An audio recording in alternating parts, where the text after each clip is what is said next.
กับสบายดีพ่อแม่พี่น้อง FC เมื่อสุขสุขคนพี่น้อยยินดีต้อนรับเข้าสู่ช่องหน่อยบ้าเล่าไต่พี่น้อยวันนี้ก็จะมา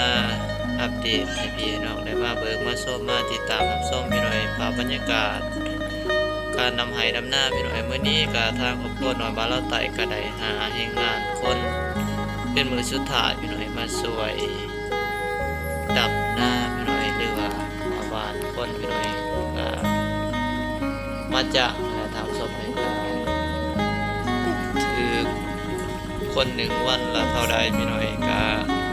วันนี้ก็สิได้มาอัปเดตมาตอบคำถามให้พี่น้องได้มาเอาพี่น้อยก็ที่ทางครอบครัวมาเล่าไต่ได้จากพี่น้องอยู่เขตนี้พี่น้อยก็วันหนึ่ง120,000พี่น้อยเขาของเขาเจ้าเองเลยเขากินน้ำของเฮาพี่น้อยก็ถือมือคนละ120,000พี่น้อยแต่ว่าเป็นเงินบาทพี่น้อยน่าจะประมาณ135 บาทหรือว่า40นี่นะทำส่ง140 บาทส่งให้ต่อคนเนี่ยทำส้มก็มื้อนี้ก็เป็นมื้อสุดท้ายที่พวกเราจะได้จากพ่อพี่น้องเพิ่นได้มาดำนาสวยทำส้มให้ก็รวมประมาณ16คนพี่น้อยถือ1,920,000 กีบพี่น้อยน่าจะประมาณ 3,000 กว่าพี่น้อย 3,000 กว่าบาท 3,000 บาทกว่าบาททำส้มเอง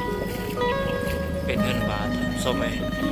การรวมๆทั้งค่าอยู่ค่ากินค่าแรงงานพี่น้อยก็น่าจะประมาณเขา2,500,000พี่น้อย2,500,000มา2,600,000นี่แหละทำส้มเองค่ากินค่ายากินยาเอาก็ได้ซื้อมาก็หลายพอสมควรทำส้มเอง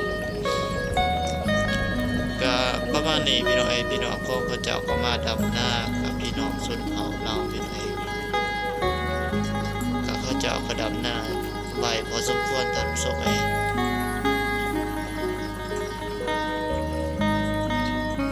ตอนนี้ก็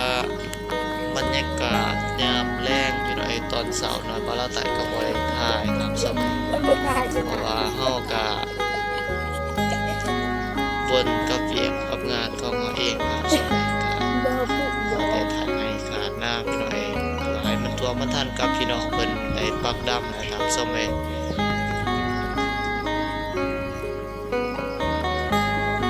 ผู้ลบก็ลบผู้ดำก็ดำพี่น้องเพื่อให้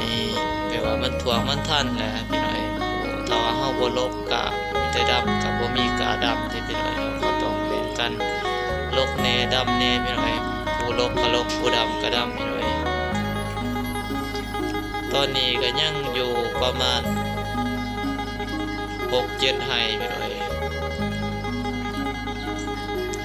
แล้วก็มือต่อมาน่าจะเป็นพวกเฮาจะได้ดำเองบ่ได้หวานคนหรือว่าบ่ได้จ้างคนตามสมเลย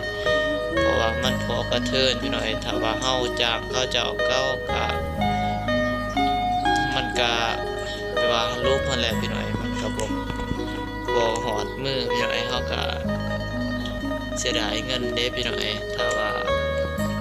มันบ่หอดมือเฮาก็จ่ายเต็มให้เขามันก็รูปทางเฮาแต่ก็ที่เฮาจ่ายบ่เต็มให้เขาก็บ่อยากได้หรือว่าเฮ็ดเวียกบ่เต็มมือพี่น้อยเขาก็อยากได้เงินหลายคือกันพี่น้อยอยากเฮ็ดเต็มวันกันประมาณนี้พี่น้อย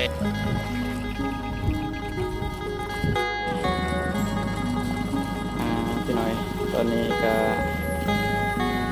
เกือบที่สำเร็จพี่น้อยมือเครื่องพี่น้อย1 มือเครื่องทำศพในบ้านนี่ก็เครื่องมือพี่น้อยวันนี้ก็1 มือเต็มพี่น้อยก็มา30ปลายให้จักน้อยพี่น้อยก็ยังอยู่2 4 6แต่ยังเก่าให้พี่น้อยถือว่าเกือบสำเร็จเสร็จสิ้นการส่งน่าจะประมาณได้20ปลายให้1 มือเครื่องทำศพนี่แหละบรรยากาศยามแดงพี่น้อยน้องบ้านเราไต่กับบ่ได้ถ่ายอันนั้น เรียกว่าบ่ได้ทายเต็มเม็ดเต็มหน่วยพี่น้องเอ้ยเพราะว่าเนื่องจากว่าน้อยบ่าวลาวตาเองก็เฮ็ดเวียกเฮ็ดงานพี่น้องเอ้ยก็เลยบ่ได้ทายเพราะว่าครับพลาดพี่น้องเอ้ยส่วนกับเวียกกับงานพี่น้องเอ้ยส่วนหน้านอกพี่น้องเอ้ยก็ยัง2ไร่ที่เฮาให้ที่ยังบ่ทันได้ไปพี่น้องเอ้ยนะเดือนนั้นยังแต่ตะกะ3ส้มเอ้ย ตอนนี้ก็พบไอ้น้อง ชื่ออะไร เพิ่นก็ได้เลิกงานเพิ่นก็เดินทางกลับเรียบร้อยทำสมัยขอดโมงขอดเวลาเขาเจ้าก็เลิกกะขอดโมงเพิ่นให้เดินทางกลับบ้านกลับเรือนขอดเรือนลาวทำสมัยพี่น้อยสำหรับคลิปนี้ก็สิได้สิ้นสุดลงเพียงเท่านี้เด้อพี่น้อยขอบคุณหลายๆเด้อพ่อแม่พี่น้อง FC เมื่อสุขูสุขคนพี่น้อยที่ติดตามส้มเข้ามาเป็นกำลังใจให้หน่อยบาลาไต่พี่น้อยแต่ต้นจนจบพี่น้อยคลิปหน้าพบกันใหม่พี่น้อยสำหรับคลิปนี้สบายดีพี่น้อง